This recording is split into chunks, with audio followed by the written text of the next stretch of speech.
Assalamu alaikum to everybody and a warm welcome to InfraZamin's first webinar on climate adaptation.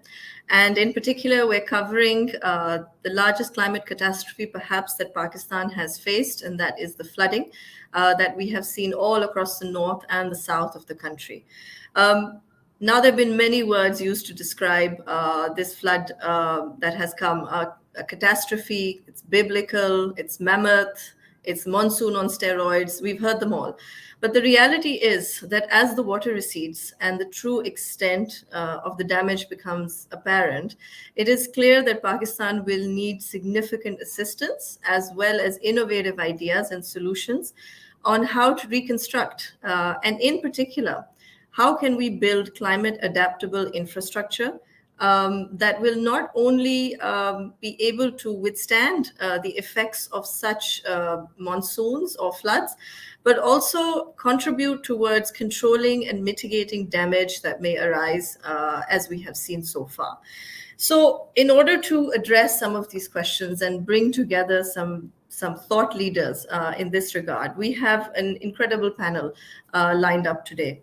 I'd like to first welcome Mrs. Iram Tareen Khoro. She is a former banker. She's an agriculturalist. She has been working in the agricultural sector on her own lands for the last decade. She was able to witness firsthand how the impact of the floods came about, what was the damage that was incurred. And I think it would be great now to go to her to hear how they plan to rehabilitate themselves and what support as well are they looking for in terms of rebuilding towards a more sustainable infrastructure solution in that territory. Over to you, Iram. Thank you, Maheen. So, Maheen, monsoons are normally they're common and they're welcome in our region. However, in the last 12 years, what we witnessed is in the 2010 floods and the 2022 floods, is that the rainfall, as the UN Secretary General says, it has been a monsoon on steroids. Before I share with you at a grassroots level what the impact has been, I would like to take a moment to just stress on the fact that this is not just an agri-rural problem.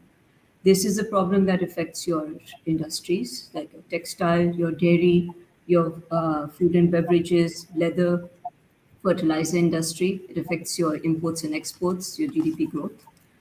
So, what did we see on the ground? All right, our cotton crop was ready to be picked. We had sown rice paddy land. I come from interior Sindh, which is basically your Khairpur, Larkana, Dadu area. All of our lands were flooded. The rainfall was in proportions that we've never witnessed before. And now that we've seen some of the water recede, what we're saying is barely 20% of orchards or a rice crop that has survived that. But I'm talking from the perspective of a large farmer, an educated farmer. I'd like you to take a moment to think about the impact that this has had on the majority of small farmers. So, not only did they lose all of their investment, which is basically in the form of loans from your local middlemen, your artis, they've also, most of their homes have been destroyed as well. What we witnessed was at least 90% of homes in the villages surrounding our areas to have been completely destroyed. So when the floods happened and we took account of what's happened, we had to galvanize the community, the locals on the ground, to first of all figure out who were the needy and what did they need. So immediate relief was the first one. We had to provide tents, medicines, ration, food, mosquito nets. We even went looking around for more spells. Now, the challenge that so the advantage of being within the community, we were able to identify the needy, which actually a lot of your relief organizations and NGOs are sometimes not able to because they don't have that footprint on the ground. We're talking about vast acres of agricultural lands, and you've got one village over here and another village like 50 kilometers away. And we procurement of these goods was difficult. Transportation was even more challenging. Once we were able to provide this within maybe a week and a half. The next challenge that we faced was that they were under the open sky, and their houses needed to be constructed. You couldn't have the head of the family going out to the fields to even assess his damage because his family was just left open to the elements. And then came the bigger battle, which is okay, fine, how do we reconstruct these homes? Now, as farmers ourselves, we were depleted as far as our investments were concerned, our savings were concerned. So we did a fundraising effort with an NGO that has both local and international presence, the Citizens Foundation. And we did a fundraising efforts where we were able to attract donations from locally and from abroad to reconstruct homes. The next challenge again was okay, fine, we've given them the funds for reconstruction of homes, but now will we see in another 2 years when there's another flood or another rainfall, since we're witnessing this pattern, will we be able, are these houses going to collapse again? Are we going to be back on ground zero? So again, a lot of research and everything on what is the ideal home structure. They have flat roofs, maybe thatched roofs. So we use local experience, local material. There's unavailability of material. Prices have escalated tremendously.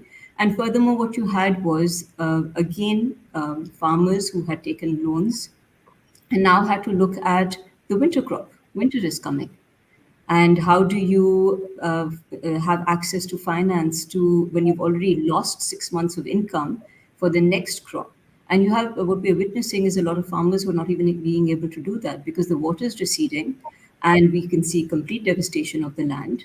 Whatever land development there was is left to literally nothing. And then there's procurement of seed. Okay, then it has to be a late variety seed. Where do we procure that from? So these are the kind of challenges that we face, that the farming community is facing at present, and it's a continued challenge, and generally a scary one. Yeah. Okay, No, so thank you for that. Thank you for that assessment, Iram. I'd really like to hear from you, as someone who is on the ground over there. What do you think actually contributed to this kind of flooding? Now, we're not strangers to floods, but in terms of the actual topography in Pakistan, what really caused this to be such a wide scale? So you need to understand a little bit about the geography of the region, right? So when you had your 2010 floods, you had about 1.2 million cusics of water that were coming down towards from Gudu into Sakkar. Now, Sakkar has a capacity of zero point 0.9 million cusics. And there was a breach before Sakkar, and as a result, there was devastation, and there were lots of towns and villages that were completely destroyed in 2010. But had that water reached Sakkar, we would have seen the whole of Sindh being flooded. We would have seen complete devastation to another level. Maybe our irrigation system wouldn't have been able to recover from that one. In 2022, what we've seen is that in the Keithar range and Sulemania range, you've had excessive rainfall over there. You have flash floods coming down from the mountains, bringing boulders along with them. There's a natural course that the river Indus runs, and you have the protective banks that the British have formed. However, there was a breach in that at Meher. We have lands over there. They're still underwater, 6-7 feet of water still over there. The capacity that, for example, the Manchar Lake has, which is where there's a natural discharge which goes to the river Indus and then eventually into the sea, is below capacity. With the kind of rainfall that we have now compared to when this irrigation system was built during the British Raj, we don't have that capacity, and all of that capacity needs to be provided for. So, just to quickly answer your question, what do we need? What we need an independent international study on these infrastructural measures. Now, I'm not talking about building a large dam, so we're not talking about large dollars. These are small interventions, like, for example, desilting of your dams. At Gudu, you could have a 60-kilometer canal that goes to the Thar Desert, which is close by, and you can dump excessive flood water that goes over there. Your protective banks need to be reinforced. Your canals need to be widened. So these are some of the infrastructural changes that we can have to avoid such a devastating flood. Well, thank you, Iram. And I think the most interesting point to note here is that there has been no investment in drainage and water capacity in that area since actually in a substantial way since the British Raj. And in fact, the Sakhar and Guddu barrages are both well past their own shelf life in terms of their actual infrastructure life in itself. So I think this is a really important point you've raised in terms of an independent international study. And I think that's the need of the hour in terms of understanding even how we can prevent these things in the future. So thank you for that. And I'll come back to you with some questions later. But in the meantime, I'd like to introduce Dr. Amjad Saqib now, who is no stranger to us. He is the founder and executive director of Akhuwat. It is the world's largest Islamic microfinance organization. Dr. Amjad is a former civil servant. He's a Sitare Imtiaz. He's a development practitioner. He's a social entrepreneur. And he's an author whose organization has worked tirelessly for social uplift across Pakistan. Dr. Saqib is recognized globally, and he's joining us today from London. So welcome, Dr. Saqib. You have been at the front line of much of the relief effort and the reconstruction effort.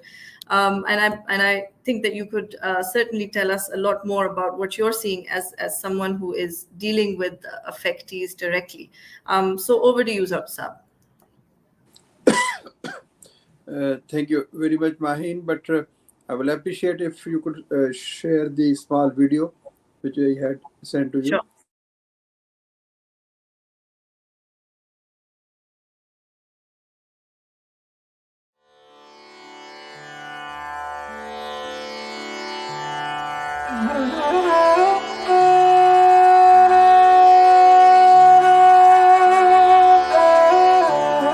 ये आवाज नहीं आ रही.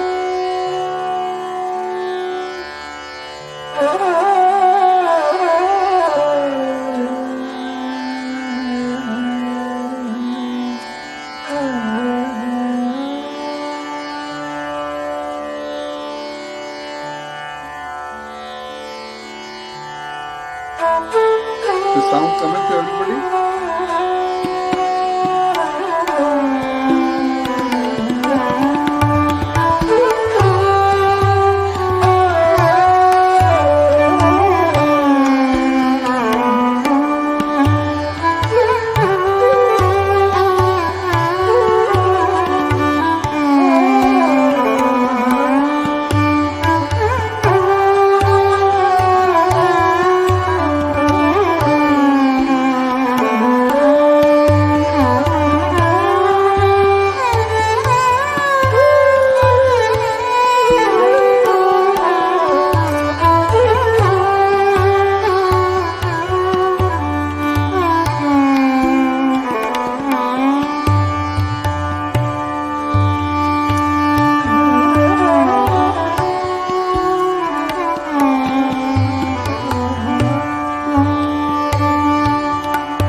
Thank you, Dr. Saqib. Certainly, your relief work is very well recognized. And I think, though, when we think longer term for Pakistan, donations are always sort of the point of the hour where we see that sudden rush to donate for relief. But longer term, how do we build better next time? And how is your organization assisting on that front? Bismillahirrahmanirrahim. Thank you very much, Mahin, for inviting me. So many great people to share their wisdom. As we all know, it's a great tragedy and unprecedented catastrophic events which we have seen during last few weeks. Now, I need not to go into the details what happened and how much losses we have been incurred, but I will straightforward, go to what can we do. As we all know, there are three, parts of this meeting this calamity. Number one is the rescue, which phase has been completed. All the people have been rescued from the flood affected areas. And then is the relief. Relief means providing them with food, with shelter, with medicines, with clothes, and with all other things they need for temporary stay during the period when they are rescued and they have not gone back to their homes. Third thing is rehabilitation. This is the most important and the most critical thing. Now when these people will go back to their homes, there will be nothing, shambles, no roof, no rooms, no nothing to live in this harsh weather which is soon coming. And the people living in Koh Suleiman and Balochistan and some parts of other the Khyber Pakhtunkhwa, there is extreme weather and they are just fearing that what will happen to their children and family if they are not provided with homes. I'm not saying all this from hearsay. I have visited Kalam, I have visited different parts of KP, then South Punjab, then Sindh, and then Balochistan. The people say that they can, sustain all these losses. They are resilient, they are optimists, they are hopeful. But the most important thing which is worrying them is coming weather. Who is going to build their homes? So for me, this rehabilitation phase, the third R, rescue, relief, and rehabilitation. The third R is most important, and we have divided into 5 subparts. Number one is the rehabilitation or reconstruction of their homes, so they can be accommodated there.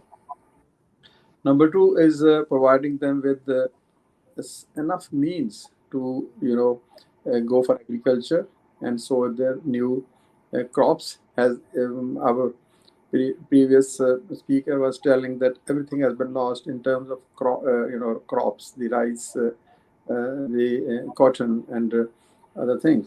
So the second phase of rehabilitation is providing them enough money or financial assistance to purchase seeds and pesticides and weedicides and insecticides. This is very important. Third thing is, how can we support them in purchasing or getting hold of new livestock? Most of their animals, their sheep, the cattle, they have either died or taken away by the cruel waves of these rivers and this water. And the fourth thing is, whatever small businesses they had in terms of shops or some other things, all those have been wiped away as well. So this is rehabilitation's fourth challenge.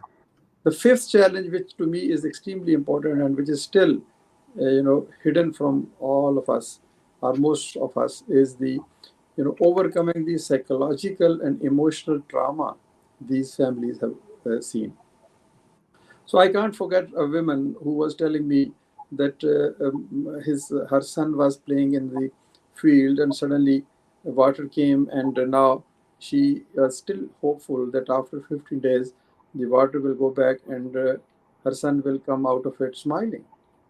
And how can you support and you can assure that mother that this is not going to happen at all? So many people, many small kids and innocent children have seen their parents, their brothers, their friends drowning. So this is psychological and emotional trauma. Who's going to heal these wounds? Have we any preparation for that? Do we have enough psychologists, enough social workers, sociologists, doctors, psychiatrists who can go to them and help them? And because I fear this will result in tremendous losses. This will result in anger, intolerance, frustration, and this is extremely important. You can overcome the financial losses, but all this feelings of grief, this is difficult to overcome. So as a social worker, my basic objective is support people, why this happens and how it can be prevented. Are we prepared for this or not? Should we have enough drainage capacity? Should we have enough dams? Should we have enough storage of the excessive water? And what havoc has been created by this green, this all these environmental changes. So the experts should think over it. They should ponder over it. They say they should find a permanent solutions. But my focus is on the immediate tragedy and trauma. That how will they be able to sustain themselves for the next 6 months or next 1 year? Obviously, it's a great economic crisis. The crops, if are not, we are unable to sow the crops in time, then there will be shortage of wheat, there will be shortage of pulses, there will be shortage of other eatables. So my focus is the poor person who is already, devastated by the, neglect of state and state machinery and state institutions. How is he or she going to survive? I have seen, No. hundreds and hundreds of women, pregnant women, lactating women, in the, what is happening to them? Can you just imagine that there is no hospital, there is no basic health unit, there is no rural health center, there is no Tehsil headquarter hospital, there is malaria, there is dengue, and there are waterborne diseases. They can't drink water. These women, they have to drink that dirty water. They can't do No, no, anything. absolutely, absolutely. And So I this is the situation. I just wanted to paint no, before you and I think that's a encourage hard. all the experts. Yeah. Yes, and that's a heartbreaking picture in itself, Dr. Saab, and there's still so much to be done. And I think while the donations continue to flow in, on a micro level, when we talk about donating, or we talk about even providing loans to such people, is that even feasible at the micro level, or is this something really that must be done through donations or at the Yes. micro level? Yes, Mahin. We need to build our nation as a dignified nation, as a Mhm. nation not of beggars, but people who have honor and dignity. I asked, a large number of people. They said they just need 60, 70,000 rupees, or at the most 100,000 rupees to build their home. I asked Mm. them that in any capacity, whenever there is a loss of a home, how do you build your home? They told Yeah, that they get a loan of 60, 70,000 from friends and from family, and then gradually they pay it. So I asked them, if I give them 60,000 rupees, will they be able to pay us? They said, yes, why not? 1,000 rupees a month, 500 rupees a month, 2,000 rupees a month. Within 4 years, this 100,000 rupees could be paid back. So this is the way you tell people that how can you, live with honor and dignity. We shouldn't make them beggars. Maheen, this is the biggest lesson I have learned from as a student of development. That yes, by giving money, by giving doors, by giving charity, you can't build a nation. If you really absolutely, build a nation, give them people, an opportunity to stand on their own feet. So absolutely. we have plan of 100,000 houses to be built, and those will be micro loans, and the loans in the form of installments. This loan will come back and it will build another 100,000 homes. Then the money will come back and it will build another 100,000 loans. So it will be a multiplier effect. So that is our. We are not a charity organization. We are a development organization who wants to provide opportunities to all, and at the same time we don't want to compromise somebody's self-respect and make him sustainable for all times to come. So that's why I'm here in London. Would you believe that only in 4 days we have got assurance of building 20,000 homes? Hmm. So it's not a difficult thing. 22 crore population है ना पाकिस्तान की. Hmm. So if 1 crore people are in difficulty, then 21 crore people are those who are not in difficult situation. So can't Absolutely. 21 people help one more person? This is the bond of solidarity which we have been advocating so long. That unless the haves of this country are not willing to adopt the have-nots of this country, we will not see a better future. I absolutely agree with you. And I think the key takeaway is donations are not the end game here. The end game is how can we sustainably refinance or finance on a micro level. And I think you're very Absolutely, right. It absolutely. gives It gives a person dignity, both as an individual and as a nation. And I carry that thought with me for sure. Now we could talk for hours on this, but I must jump to other speaker, and I'll come back to you with some follow-on questions as well. We are very lucky to have with us today Ms. Sue Yun Evans. She's a technical director at Mott MacDonald, which is an engineering consultancy firm, a global one, and she's based out of the UK. She's an expert and has had over 30 years of experience in storm and flood management, has worked on over 150 projects in various countries related to engineering flood solutions, and written several books and authored several articles on the same. So really, it's quite a pleasure to have you here with us, and thank you for making the time.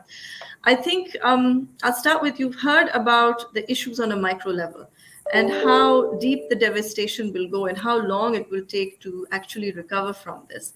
Now, given the scale, almost 1/3 of Pakistan was underwater, 33 million people bereft of their homes, many homes did not survive the actual onslaught of water. Is there something that can be done to prevent this or to mitigate the impact of these floods, which obviously will require many stakeholders, but can some solutions be brought out? And it would be great to hear your views on this. So over to you. Okay, I put some slides together. Maybe first of all, I would like to share some slides and then maybe answer your questions. I think that's really relevant, important questions. So in this session, I will talk briefly about flood risk management, particularly about building resilience in the future in Pakistan. So I will cover 4 or 5 aspects. Maybe next slide, please. And the first 4 about flood, I think we need to look at the bigger picture, the flood risk and challenges, and we face globally and also in Pakistan. And secondly, we are going to look at, about investing in flood defense and versus about the returns we're going to get, particularly, we need investment. And thirdly, and share 2 examples, one's in China and one in the UK, about the lessons learned transform the way they're doing things differently.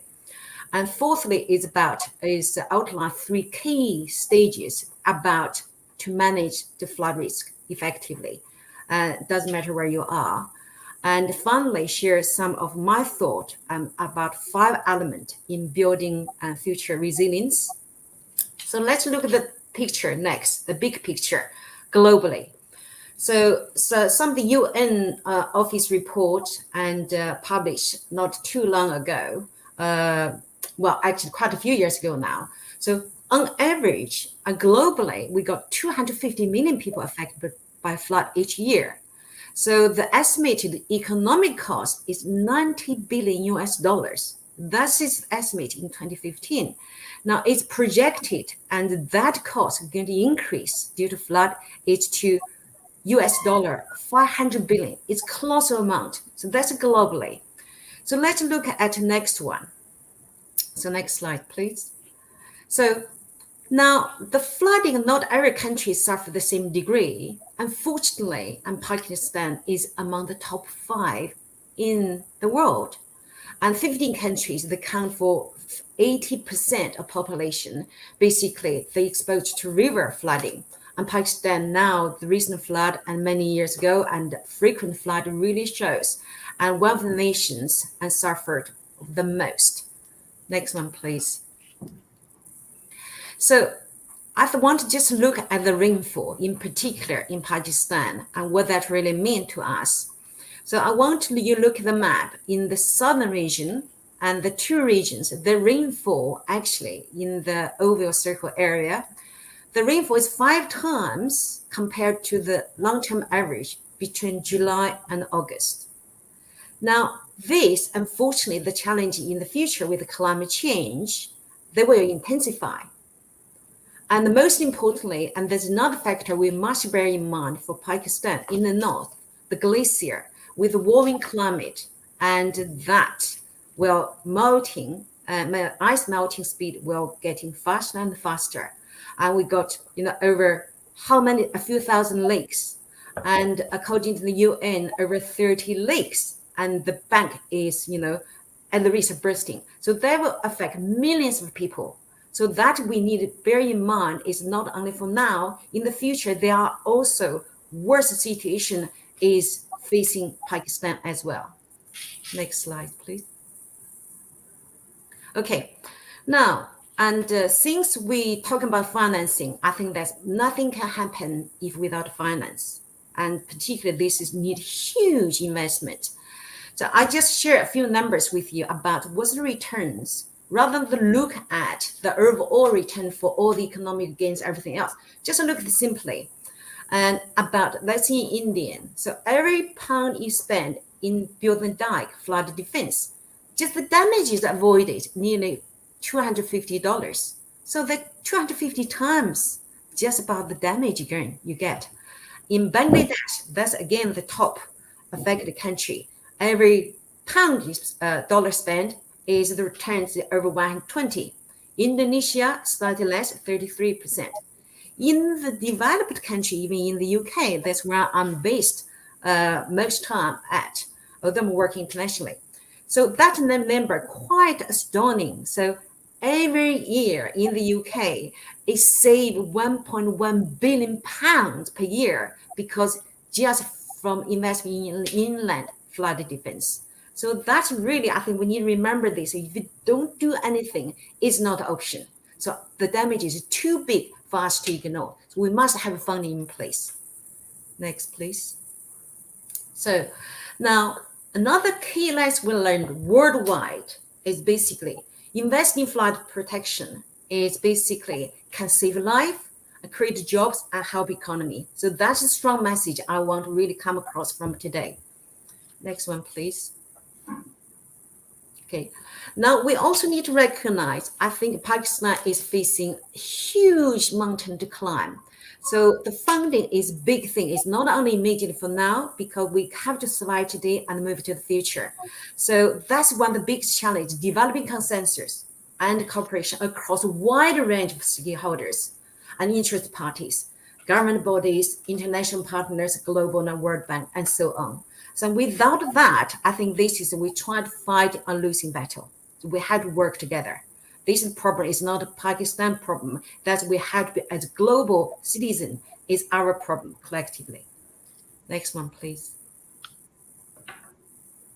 Okay, I want to share with two examples. First about China. And China, the situation is similar to Pakistan.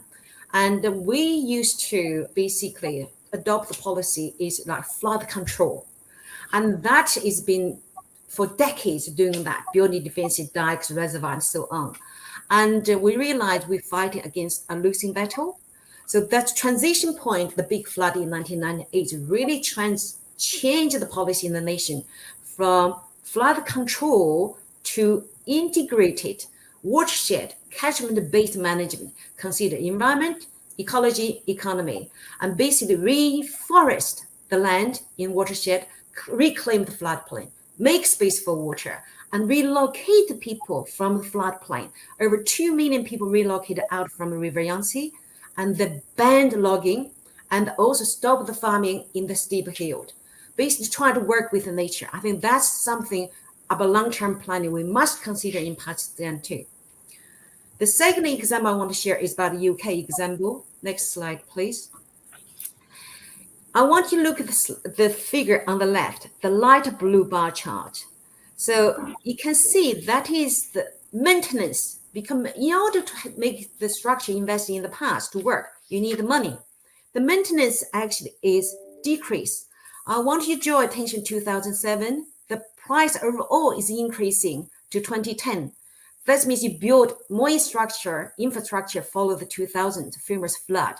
However, the maintenance, you got more infrastructures, your maintenance value is actually investment is decreased. So that MPs raised this alarm to the government. Now, environment agency, the government inject more money.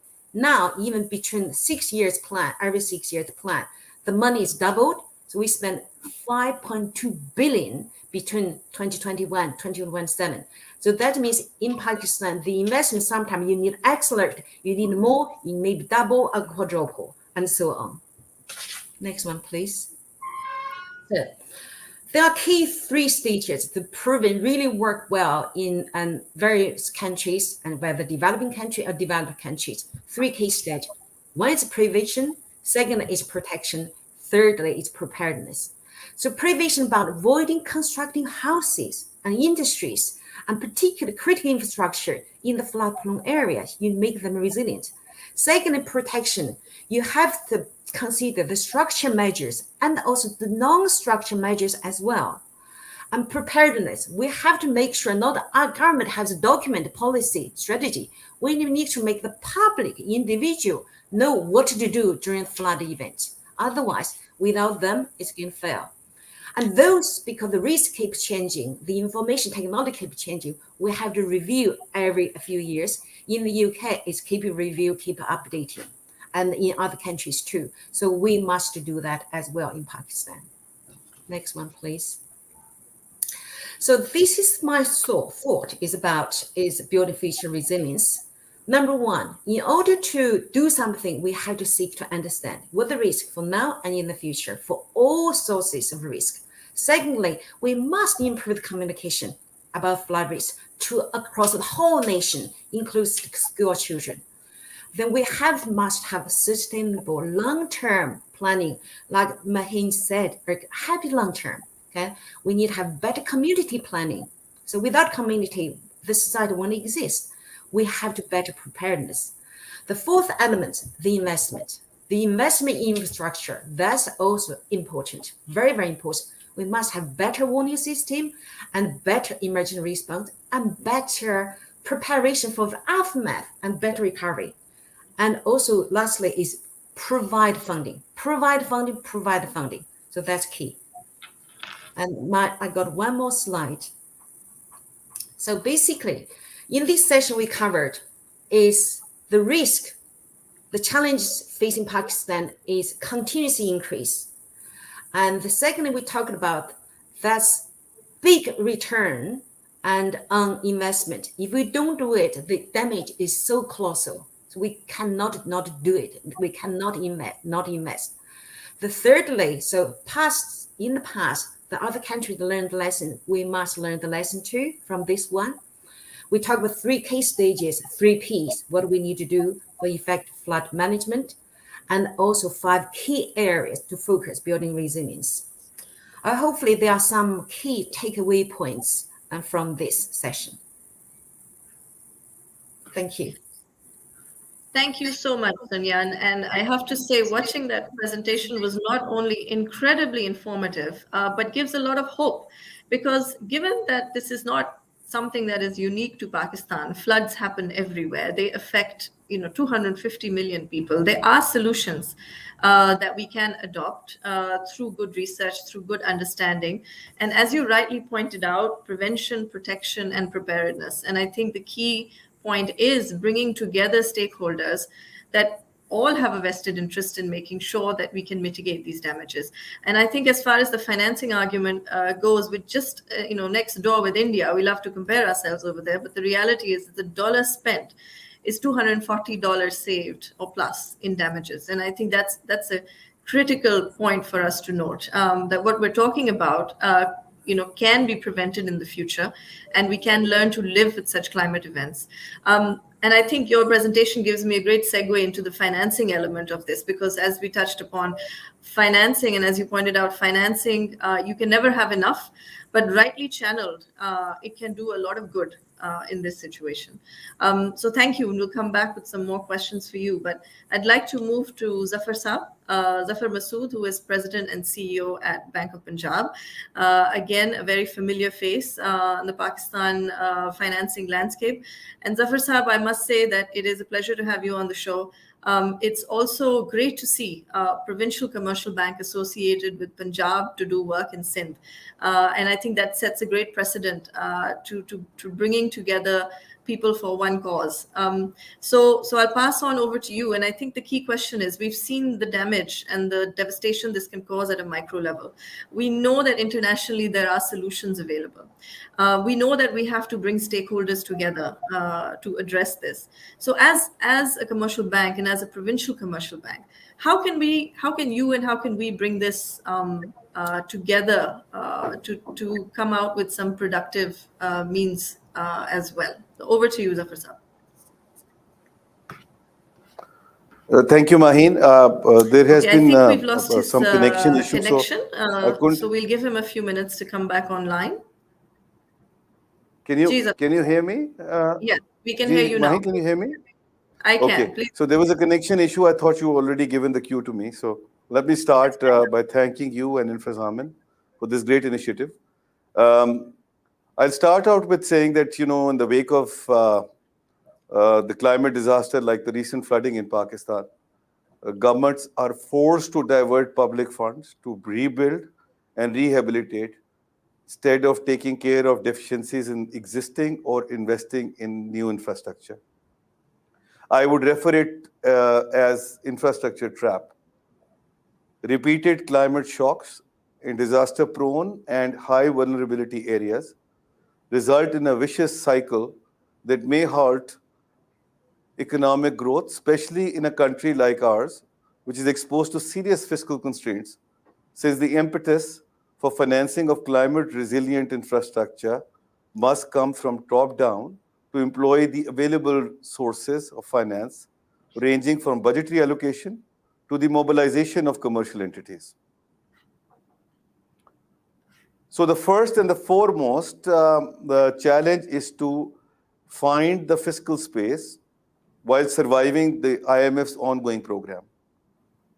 The federal and provincial governments would be well served to prioritize the current budgetary allocations, in particular, the public sector development program of the federal government and the annual development programs of provinces for relief and rehabilitation work in flood-affected districts. Therefore, additional expenditure requirements needs to be agreed in consultation with IMF. During the 2020 COVID pandemic, IMF agreed to a rupees 800 billion budget adjuster. In effect, the primary budget deficit target were calculated excluding the COVID-specific expenditure. The adjuster will give government the required space to cater to emergency response and reconstruction activities. Furthermore, the government is asking for debt relief, and the UN seems to be in agreement about it. Pakistan has benefited from the G20 Debt Service Suspension Initiative, or DSSI framework, in the aftermath of COVID outbreak. Pakistan is the largest beneficiary of this program, with $3.7 billion of debt suspended or rescheduled under the DSSI since 2020. This may be extended further with brand new realities on the ground. Another pertinent aspect of disaster relief equation beyond donations is IMF Rapid Financial Instruments, or well known as RFIs. RFIs provide expeditious and low access financial assistance to member countries facing urgent balance of payment needs. Without the need to have a full-fledged IMF program in place, this instrument can help countries meet a wide gambit of pressing needs, including disaster relief, conflict and post-conflict situations, and other emergencies, in addition to technical assistance, of course. The fund can also extend technical expertise for capacity building. It is a flexible mechanism with wide coverage. Pakistan must explore the option to access IMF RFI, similar to US $1.4 billion facility utilized in 2020 during COVID. All this, fits in well what we've heard from the previous speakers. Once that is achieved at macro level, then at micro level, some of the key factors involved in establishing a viable framework for climate finance include market conditions, policy environment, and institutional readiness. Due to specific nature of climate finance initiatives, like specialized DFIs and venture capital and private equity for startups, the climate-related financial instruments and mechanism, for example, green and ESG compliant bonds, and in fact, this morning only, with jointly with SPDI, SDPI, we have launched a Blue Economy report, whereby we talked about, not only the green bonds, but we also talked about blue bonds. Should be deployed with an eye towards local and sectoral contexts. Integration of climate resilience into infrastructure investment is becoming increasingly essential. It is crucial for the private sector to be engaged for stimulating innovation and spurring investment to develop viable adaptation methods and to design and build climate-resistant infrastructure. There are 5 principal ways in which the provincial governments may be engaged to build more resilient and sustainable infrastructure. Maheen, you specifically asked me to cover this area, so I'm covering them here right away. Number 1, private-public partnership authorities may be encouraged to utilize viability gap funding, or VGF as they call it, provided by international agencies like the Asian Development Bank. This model is currently being deployed in Sindh and very effectively working. VGF is a way of bridging the financing gaps seen in private-public partnership projects that are economically and socially justified, but not financially viable, of course. The VGF model is pertinent in the case of securing funding for projects designed to mainstream adaptation and build climate resilience in vulnerable regions. This particularly fits in perfectly with the requirements that Iram earlier talked about, and also the other speakers talked about on the requirement for development of new infrastructure and refurbishment of the existing ones. Number 2, government disbursement grants such as the BISP or ESAS program may be modified to serve the needs of climate disaster affected persons by using technology for effective and transparent disbursement of financial assistance through private sector service providers, including banks and fintechs. Again, in this kind of environment, what happens is that, generally, people get distracted and funds get side-streamed. We need to ensure that with the use of technology, it goes to the right people for the right purposes. Number 3, while access to funding is key, however, it seems at this stage that it's not the prime concern as such. And you know my thesis about it, Maheen. I've been talking about it to Dr. Amjad Saqib as well, and also to Iram earlier. It's not the prime concern. Given the overwhelming response from local and international communities to financially support the flood affectees, as Dr. Amjad Saqib also alluded. Instead, a more pressing need in our option is for the private sector to come forward and lend a hand and arrange for necessary skills to rebuild and rehabilitate the disaster-affected communities. Provincial governments could facilitate private sector entities on the ground. Number 4, provincial governments need to develop a framework to conduct assessments in relation to the extent of the damage, the flow of donations, foodstuffs, funds for housing and construction, among other considerations, with the assistance of multilateral and bilateral agencies. Effective disaster management is not possible without conducting thorough assessment of exactly what is required, where it is required, how much is required, and for whom it is required.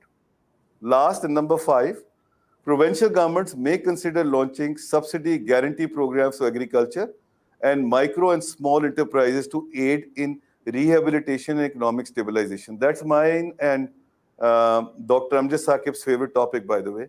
And both of us have worked on it with federal government in the past. And we are currently working with the provincial government as well to revive that program, to resurrect that program. These programs features non-funded nature of support on the part of the government to ensure that the liquidity is preserved, which is desperately needed by the government, with risk management delegated to financial institution. Very important aspect. If you leave the the risk assessment on the government, perhaps you will have certain gaps in there. So it's important that the people who know that business should be doing the risk assessment as well, which are financial institutions, and particularly institutions like Huvat, who have more expertise in this area than ourselves.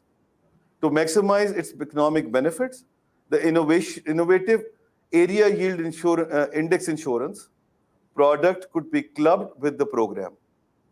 A similarly designed program tuned for climate change adaptation could be a viable way of engaging the provincial government to build more resilient infrastructure. Thank you very much, Naeem. Thank you, Zafar Saab, and a lot to take away on that one. And you're very right. Without private sector involvement, it's not going to happen. And I think what we have a tendency to do is always turn to the government and ask, what are you doing to rehabilitate, or what are you doing? But the reality is the private sector has as much as at stake here as the government is, because they are the most affected. And certainly there are many tools in there that we can use, but perhaps the overarching one here is that we need a clear assessment of where exactly we need to go. And that clear assessment, without thorough research, without thorough understanding, it will end up being one of those shot in the dark that we think we've done something right, and come the next climate event, we find out that we didn't. So I think that that understanding first really needs to be developed in Pakistan, and I think that should be done as a consultative project, both with provincial government, federal government, private sector, and DFI multilateral participation as well. I'll move on quickly now to Zishan Sheikh, who is country head at the IFC. He's been with the IFC over 10 years, has multiple years of experience in frontier markets, looking at infrastructure. Zishan, welcome. Welcome to the show. It would be great to hear your views, given that you recently joined the Pakistan office as the head. What role do you see IFC bringing forward in this? We've heard about flood solutions that can be developed. We've heard about financing that can come together with different stakeholders. We've heard about the private sector being more engaged and more involved. The IFC has the ability to kind of encompass all of these. But what are the areas that you are focusing on, given the flood situation in Pakistan today? Over to you, Zishan. Thank you, Maheen. I hope you can hear me okay. Yeah. So first of all, thank you for the invite, and it's great to be part of this important conversation, and was very insightful to listen to the panelists. So as you said, I recently moved to Islamabad to take over as head of IFC for Pakistan and Afghanistan, and it's an interesting time to come here. And we've all heard about the importance of climate change, but as an organization that operates around the world, we see the impact of this pretty closely across the world. So from droughts in Latin America, which is a region I used to cover, to flooding in Australia, to heat waves in Eastern Europe, and droughts in China. So this is for us, this is very much a central theme in everything we do. And Pakistan is no exception. I think we're seeing the severity and the frequency of climate-related implications growing significantly across the world. Pakistan, even though it contributes a small amount to the actual climate change emissions, it unfortunately is at the front line in terms of impact. And as we've heard from other speakers as well, and we're seeing events in Pakistan, climate-related events that were meant to happen once every 1,000 years now are happening every 30 years or so. And I was reading a data point which was quite stark, and I thought it would be useful to share.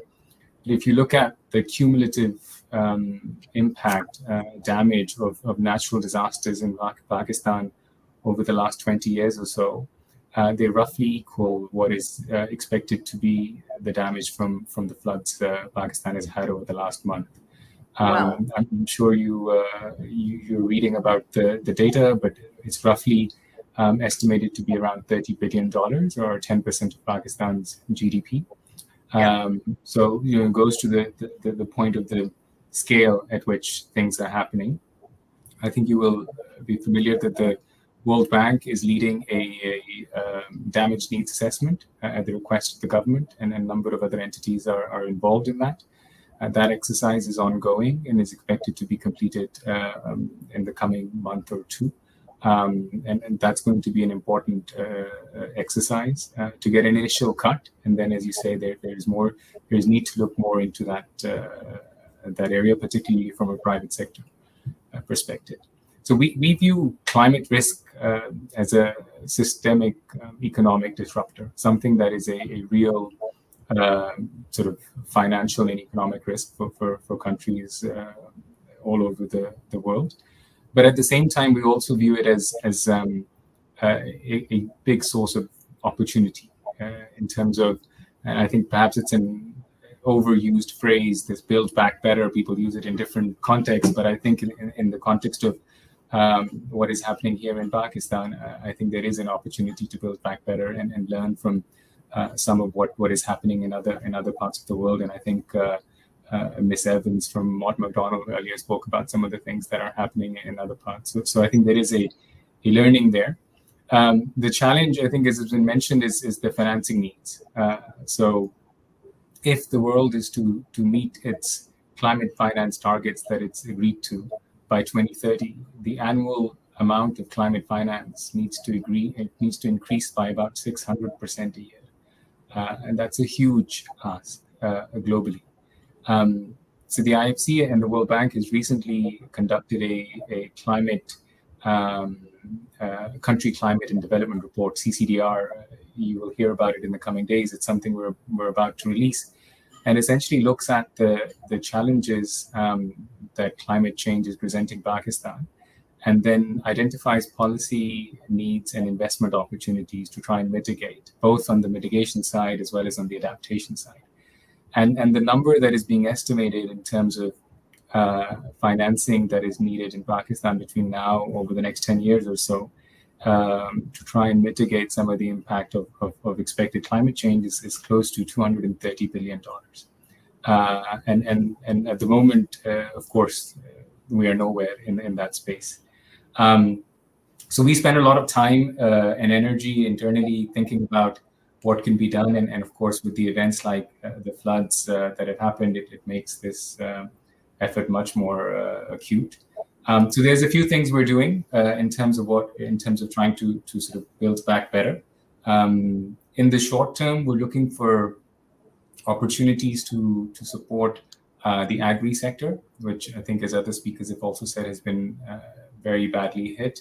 In terms of providing access to finance to some of the farmers who have lost their crops, their seeds, and essentially much of their livestock and working capital. So we're looking to work with some banks and some groups that are active in the agri space in Pakistan to see how we can facilitate access to finance for them. In the more sort of medium term, when we look at the sort of third R in what Dr. Amjad was saying, we're doing several things in this space. So the obvious one is around renewable energy, and we are looking to invest in solar and wind, and are working with the authorities here, both at the federal level and at the provincial level. Looking at what we can do to try and decarbonize Pakistan's energy mix, which remains a significant challenge. We're also looking to see how we can support private sector investment in the transmission and distribution sector within Pakistan, which is something that is needed as the amount of variable renewable energy gets added onto the grid. If I look at the transport sector, we are involved in several things at the moment, trying to promote EVs, e-buses, two-wheelers in terms of transportation, and then climate-resilient urban infrastructure. And that's again a key area of focus for us with which we're working at the provincial level in a number of places in Pakistan. Another big theme. Zishan, if I can just interject, with a question here. Oh, Now, sure.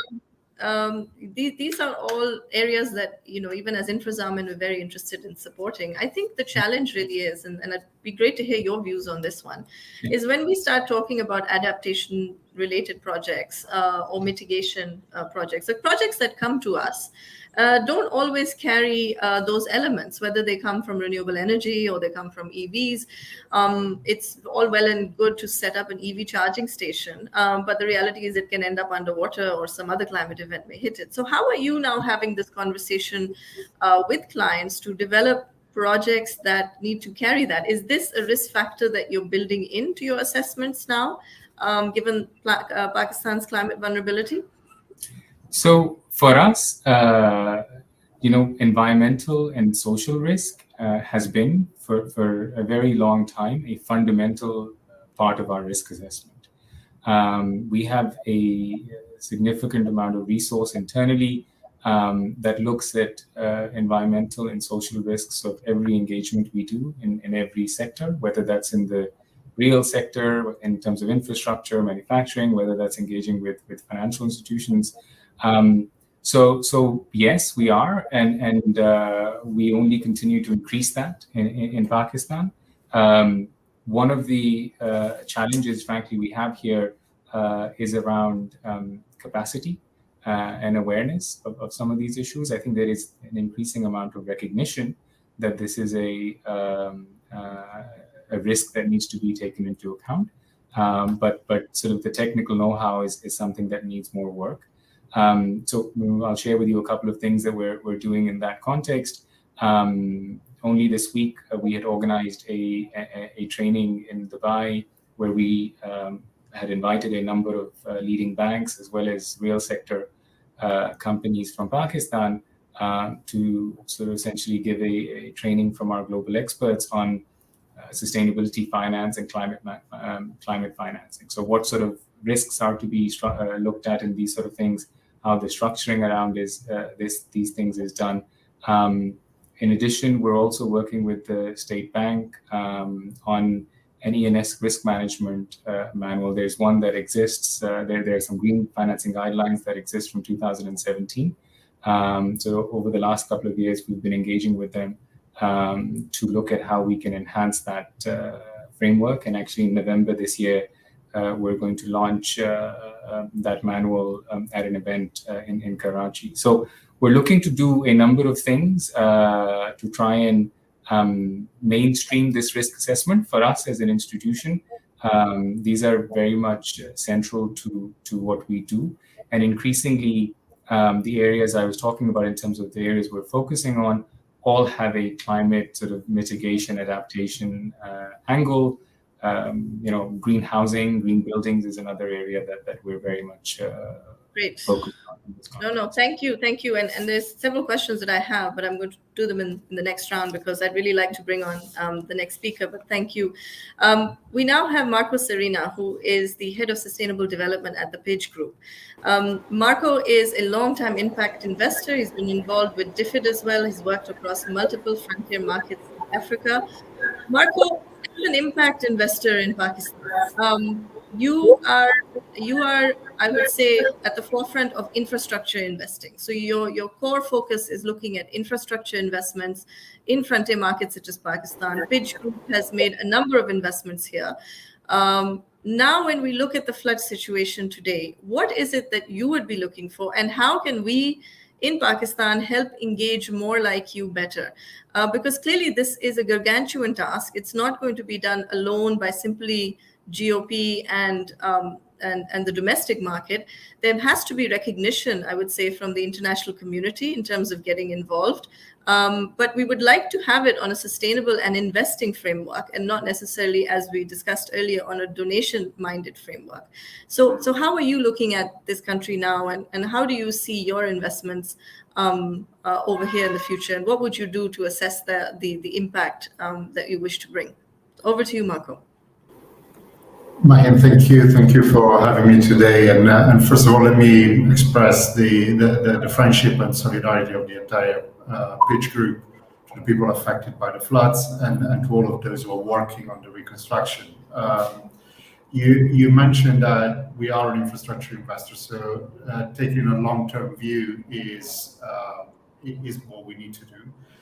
And we are embedding the consideration of climate risk is becoming the central consideration in the way in which we design the investments and we think about that.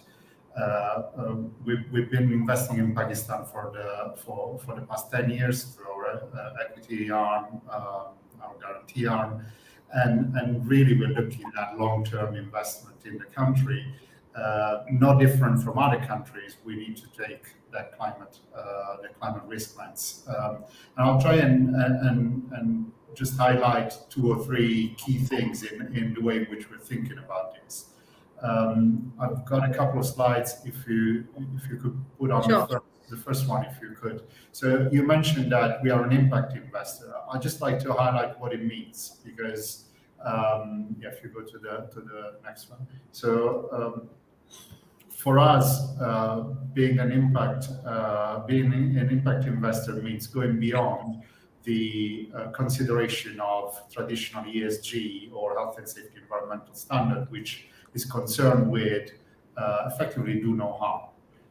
And while that is fundamental and the identification of the risk and the mitigation of the risk is key, there's a spectrum. And as an investor, you see, I just wanted to put on a slide some of the classification of impact of an investor. You can go from the gray there in the shades of not even considering what your impact is, to being aware, to what most investors hopefully do now, which is act to avoid harm. But then there's another area, there are other degrees on that scale, which are investing with the deliberate intent to benefit stakeholders and to contribute to solutions. And that's what we're doing. And so it's about strategic capital allocation, considering what the net positive impacts will be and monitoring those. And in the bottom right corner there, you will see how we're looking at our portfolio, how we're looking at our investments. So we look at both the risk-adjusted return of our investments and the sustainable development impact of that investment, and trying to build a portfolio that goes beyond certain thresholds. And climate has gone to the center of this. So if you go to the next slide, I'd like to talk specifically about the climate risk. And floods are important, but it's not just floods. And I'll get to the table on the right. So we're looking at 3 things when we're making an investment. We're looking at the transition risk. So we are assuming a transition to a low carbon economy. So changes to legislation and consumer preferences, how will they affect the investment that we're making? That means that effectively we are investing in low carbon infrastructure more and more. We're looking at physical climate risks, so the exposure to assets and the asset vulnerability of those assets. And then we're looking at not just the resilience of the assets, but the resilience through the assets. So if we are building a road or doing an irrigation investment, not just how do we make that investment resilient to the future shocks for that area, but also how is that investment having a positive or negative impact on the resilience of the system in which that goes. And I think the important thing that the international community is starting to realize is that physical and transition risk, they're not just to be seen in isolation. They need to be mapped to the other risks that we are considering as investors. So when we're looking at physical climate risk, I'll give you an example. We were investing in the rehabilitation of toll station for a motorway. And what we've done is we've looked at their exposure to hazards, and both flood and heat in some of the locations came up as a red flag. And what the link that we make is how is that going to affect the operation of that asset, the revenue streams of that asset, and how that is going to impact us as an investor. And so the financial consideration and and the climate consideration are related. And that's how we then put in place those mitigation measures, both in terms of the design or in terms of not building it there, as was mentioned before, or in some cases looking at insurance for that. We've recently conducted a mapping of the physical risks exposure of our investments. So you see that on the right. We're going to publish that with our second TCFD report in the next month or so. The exposure, every single asset in our portfolio is exposed to at least a red flag or high flag for either floods, heat stress, hurricanes, sea level rise, water stress, and wildfire. I think what this means is that we need to put that at the center of the way in which we are building the infrastructure, investing in it, and constructing the projects, both from a physical point of view and from a financing point of view. And if we can go to the last slide, I'd just like to share some reflection on this work. And it was said before from the other speakers, it is not just about Pakistan. It is a global reality. If we can show the next slide on the screen, you see some data there from the Race to Resilience, which is a UN initiative that looks at bringing together private sector, private investors, municipalities, local authorities to invest in climate adaptation. At the moment, there's already today there's 3.5 billion people exposed to the risk of extreme events, and if this is today. Now, with the current projections, we're going to see that number going to 4.5 billion. But the key thing is the red part in the bottom graph, which is the extreme events, the high severity, the exposure to high severity hazards is going to reach almost half of that. So there's a huge need to do things differently, to collaborate. And just to share a few of our learnings and also challenges that we're facing as an investor from a micro perspective as an investor. So we already know we are an impact investor. We're concerned with gains on the socioeconomic side. We already know that the lack of climate adaptation is eroding the benefits and the gains that were made before on sustainable development goals. We've seen that in practice in Pakistan. Extreme events, when you are unprepared, set the population back in terms of the socioeconomic conditions. It's difficult to deal with. We've heard before that investing in climate resilience is cost effective when we take a long-term view. And we've also learned, and it was great to hear it from Professor Sunyan Evans as well, it is not just about great infrastructure, but the integration and building with nature is a key thing that we are learning. We know that we can't build against nature. We need to build with nature, and there's a lot of synergies that can be realized there by investing in nature in conjunction with infrastructure. And we know that this will maximize socioeconomic benefits overall. So as an impact investor, makes sense. But what are some of the challenges that we're facing? While we know that the benefits are greater than investment that we make, we cannot price in those benefits as an investor. If we are strengthening the resilience of people in a certain region, we cannot monetize that in our investment at the moment. And that is a key challenge that we need to take into account. Similarly, if we invest in renewable energy in everywhere in the world, it's measured in terms of greenhouse gas emission avoided. It's not measured in terms of the new access to energy that you bring into people who maybe don't have access to energy. The second challenge is that the bulk of finance is going to mitigation rather than climate adaptation. That is problematic because climate mitigation makes more sense in the countries which are already the more industrialized one. And Pakistan clearly has some work to do in terms of climate mitigation. But on the other hand, climate adaptation can only happen in the local geography, in the most vulnerable geographies. So investing only in climate mitigation doesn't do too much to bring investment where it's most needed in terms of emerging economies.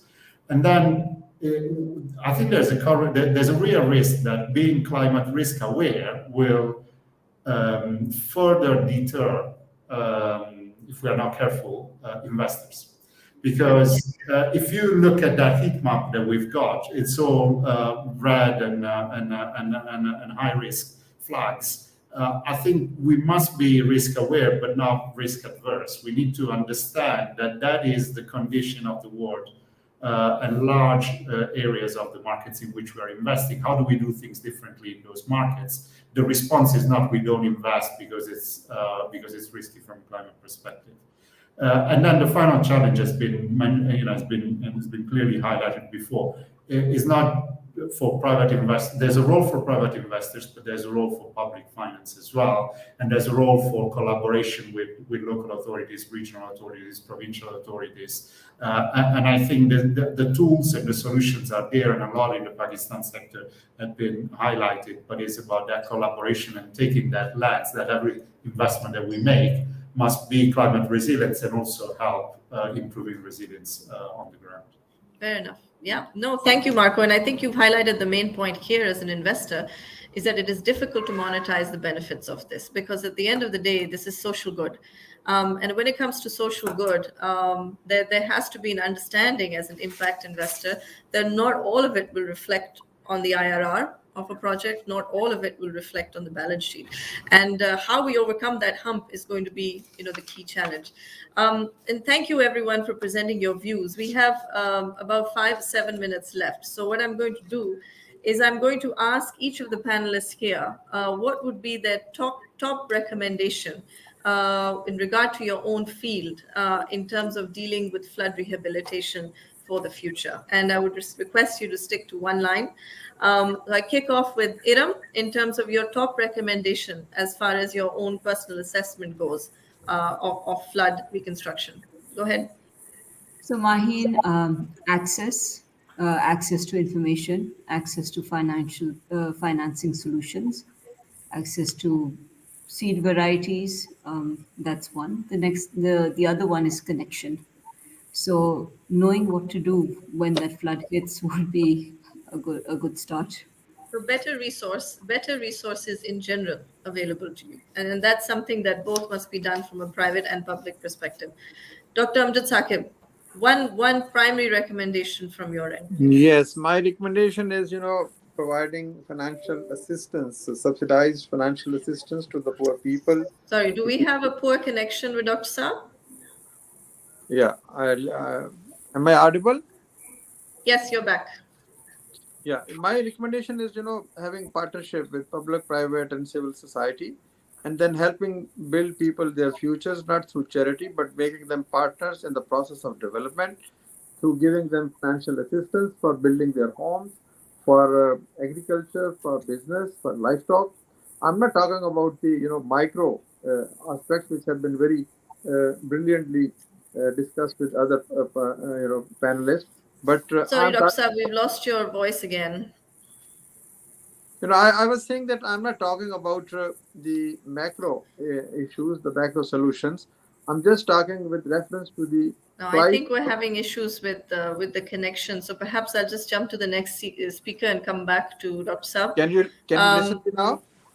Suyan, what's the one recommendation as an expert in this field that you would like to leave us with? Okay. In addition to what the people said, funding and resources, I think long-term planning and better warning, in particular about use future investment to drive climate change actions. Thank you very much. Thank you. Zafar Saab. Zafar Saab, aap mute pe hain. The prime concern in disaster rehabilitation is not monetary assistance. Rather, it is more about having a physical presence in the affected areas and having a thorough awareness of what is required and where. It is about more hands, more individuals, more skill sets available to lend assistance. Our initiative that we couldn't discuss today with Heritage Foundation is an acknowledgement of the importance of engaging our people, local communities and students in this noble effort. The significance of having a physical presence within the areas that required relief. This is what my parting message would be. Thank you, Mahin. Thank you.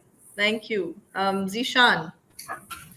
So, Mahin, I think if we were to pick just one point, I would say finding a way to leverage private sector investment, because the needs are so much that no amount of public sector or donor money can support. So we have to find workable models which can allow private investment to come in. I think donor investment has a role, but a role in terms of what we call blended finance, which basically facilitates private investment that will allow us to scale up and get close to the needs of investments that are there. Without that, I think it's going to be very, very difficult in the current circumstances. So that would be my one message. Thank you, Zishan. And Marco. Invest more in adaptation and take a very long-term view and create incentives for private sector to generate those common goods and common benefits. It is possible. We got the instruments, but we need further collaboration to do that. Great, and thank you all to our participants. I think the messages are loud and clear. We need more collaboration. We need feet on the ground.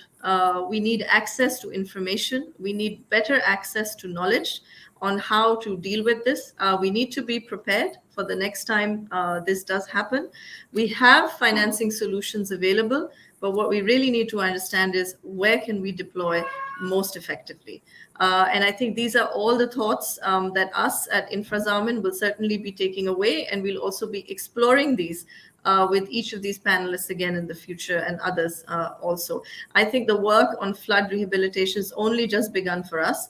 It will take, as many participants have said, a very long-term view in terms of the returns on this kind of investment. But no doubt, and I think $1 spent today is certainly millions of dollars saved in the future. So thank you all for your participation. It has been an incredibly enlightening discussion, and we look forward to future engagement as well in the future. Thank you so much, everyone. Thank you all to the panelists, and thank you to the viewers. Thank you. Thank you.